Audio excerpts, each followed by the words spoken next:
My today's presentation topic is the importance of exercise.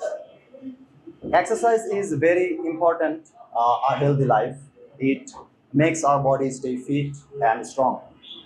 It makes our body active. It is good for our mind.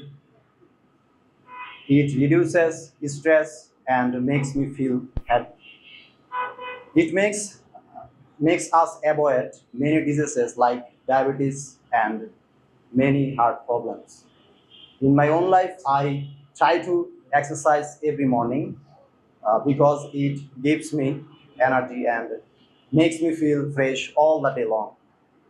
So everyone should do the exercise every day because it is more important for our body and mind. So that's all for the time being.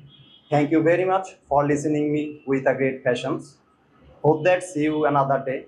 Till then, assalamu alaikum. Stay safe, stay happy, take care of yourself. Assalamu alaikum.